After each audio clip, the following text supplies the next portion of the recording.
This podcast is brought to you by Mapper Forward's new Patreon community, the Global Coffee Think Tank. Check the show notes or head to patreon.com/mapperforward to find out how you can become a member today. Welcome to the last episode of our series with Dan Yee. This is going to be a lighter discussion, let's say, than the last episode of the Daily Coffee Pro by Mapper Forward. Hi, Dan. Hi. I'm going to go a little easier on you this time, I think. No, that's all right. No, I think it was fun talking about British competition, but yeah, I think it's important. You know. Yeah, it's of all the platforms, I think there's this podcast and Boss Barista. Shout out to Boss Barista, but we're the only two podcasts that ever really address this kind of issue about barista comp. So I appreciate you going there and sharing your thoughts on it. In this episode, I wasn't sorry. Again, I wasn't like going out to tear any barista competitions competitors down or barista comps down. No. That's just been my experience over the years and what I've seen. Right. I think I came into coffee at a certain time, at an interesting time, an evolving time, and just seeing the progression of barista competitions over that time. That was just my personal experience of it and my little insight of it. But yeah, all power to people who love comp. Yeah, hey, we're not here to say do this or do that. Like, this podcast doesn't hold that space. We're here to invite people to challenge the status quo of what's being said in the industry and what is expected of you in the industry, and just decide for yourself. Have you been considering the different perspectives that different guests on this podcast or me present here, and how does it then, fuck with the way that you look at things? And that's all we can ask, is that you consider different perspectives for things. Which kind of leads us to what we want to talk about today is, where do we go from here as an industry? We find ourselves at a very interesting time in the history of our industry. We're into the third year of the pandemic, sort of. We've got a couple weeks at the time that we're recording this before we actually are 3 years into the pandemic. And I think what we see is that our workforce is fatigued. Who's left of it anyway. Business owners are fatigued. Even really successful businesses are struggling because, they have to shorten their hours because they don't have access to labor like they used to. Supply chain constraints, inflation, all of that kind of thing is playing into the future landscape of our industry. Will more than likely evolve in a rapid way as we move through 2022 and probably the rest of this decade. So where do you see the industry, either locally, globally, or both? How do you see it progressing from here? I mean, it's really hard to look into the crystal ball and know anything anymore. I think at this time the industry is so volatile to changes like we've seen. Inverted commas, all it took was a pandemic to like ruin some businesses that were running sweet and pretty for the last however many years, like a decade. That we've seen close over that time, and or we've seen a whole lot of. I think what it did expose was the fine line that that some cafe and restaurants or hospitality venues run, as far as trying to do what they want to do. That line of talk of trying to do what they want to do integrity-wise without selling out, and then walking that fine line so fine that it doesn't leave any room for something like a pandemic to come along. So basically, if we're running such a tight ship here that if we have to miss out close for a week, then we're done. We won't be able to pay our staff their super or our all our supplies, which is so nuts that we've been backed into a wall over however many years. That's how volatile and how precious, the hospitality industry has come. And I just don't know if that's how it should be. Like, part of me is almost like in trying to find some positives coming out of this situation. And like, I'm not talking about lives and like people's lives who are affected because they had to close their business, but I'm like, did we have too many cafes? Do we have too many restaurants? Was there too many options for people before? And, I think competition is always a great thing because it makes people, it's great for the consumer, that's for sure. And it can also make people step up their product and whatnot. But I feel like it's so easy to put out smoke and mirrors and fake it and pretend that you're something so much better, but actually charge 50 cents to $1 cheaper than someone who's actually trying to do actual quality, actually communicate that and putting in the extra effort, when the temptation to actually just sell out and do it, fake your way through it by putting up smoke and mirrors. And there are so many smoke and mirrors in the industry. It almost seems more lucrative and safe to do the smoke and mirror option, to be honest. That, I hope, I don't know how to say, maybe getting rid of some of the cafes was a good thing.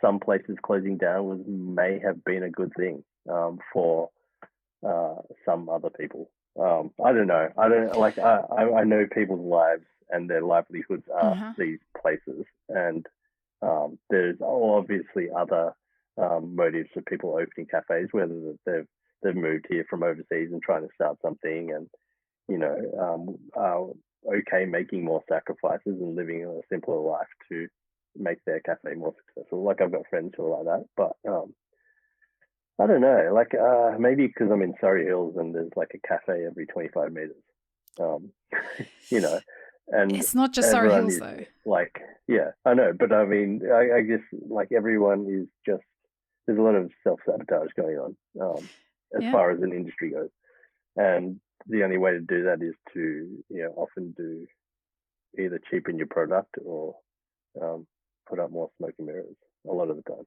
Anyway. Yeah, our mate Mark Dundon calls it the race to the bottom.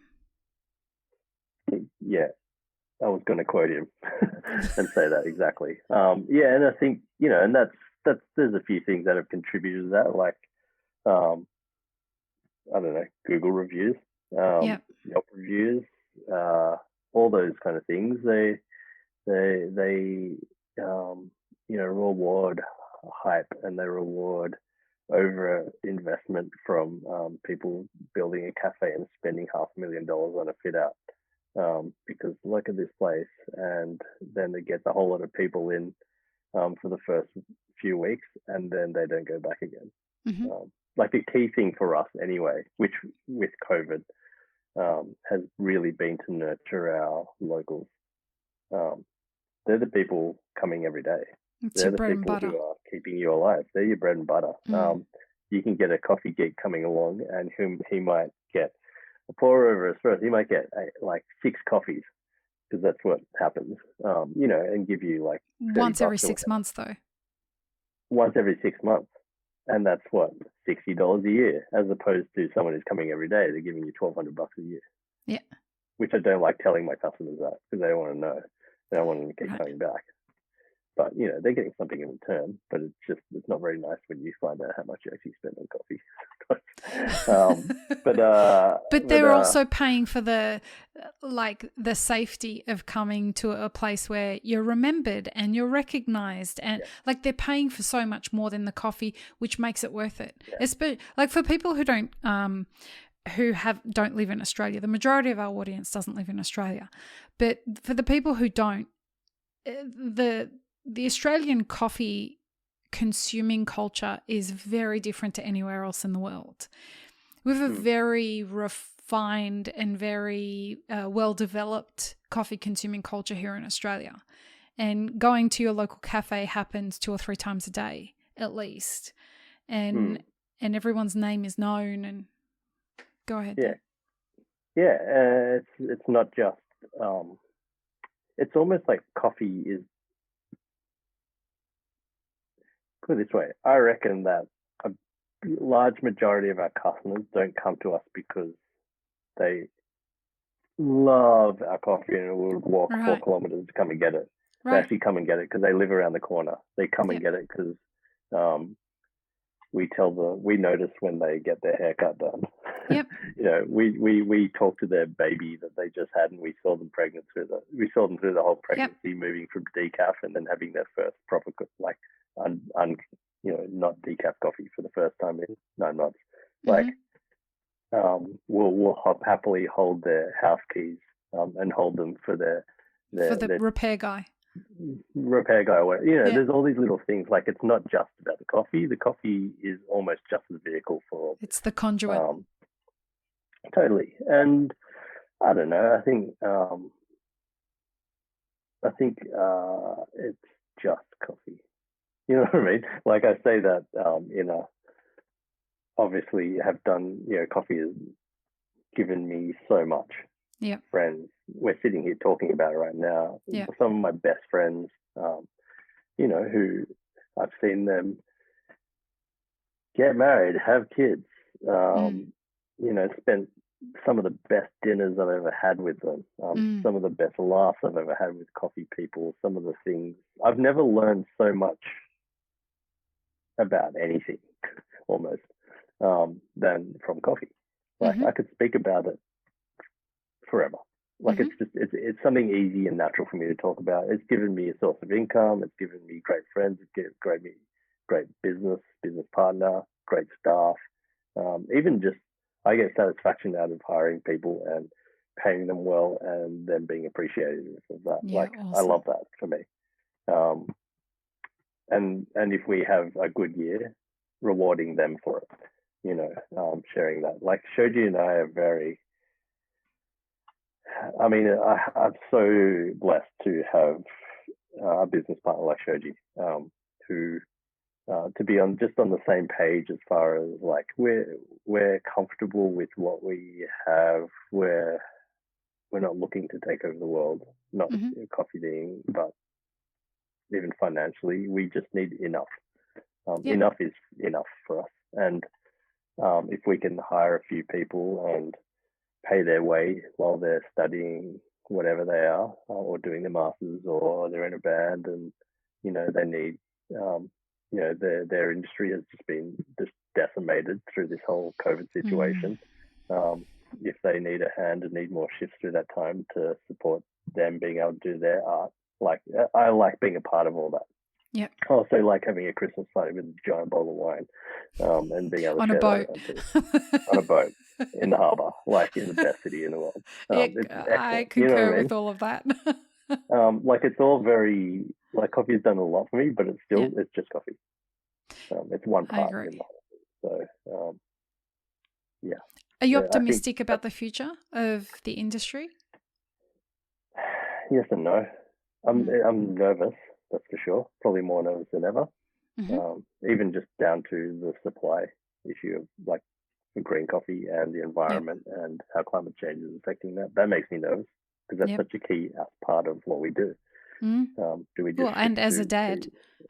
As a dad, you know what I mean? And so, I guess, like, I'm trying to be optimistic. I'm probably more, probably, I don't know, I like to call myself more a realist. Some people think I'm negative, but, like, I probably err more to the other direction, to be honest.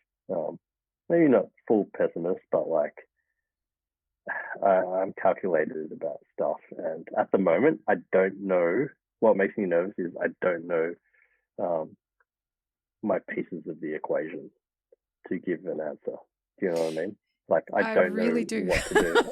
I feel like we're just treading water and waiting to see what happens and try and get up ahead of that as fast as possible, like we did with the pandemic. Get a crappy online store up and just make it work, hustle. So I feel like, but on a broader sense, I just don't know. I actually just don't even know. 12 months from now, I would love you to come back and let's have this conversation again. Yeah, I'd love to. Because I think that this is probably going to be the most formative year of our industry, perhaps ever. And I love the way you think. I also consider myself a realist. I'm not an optimist. I'm not a pessimist.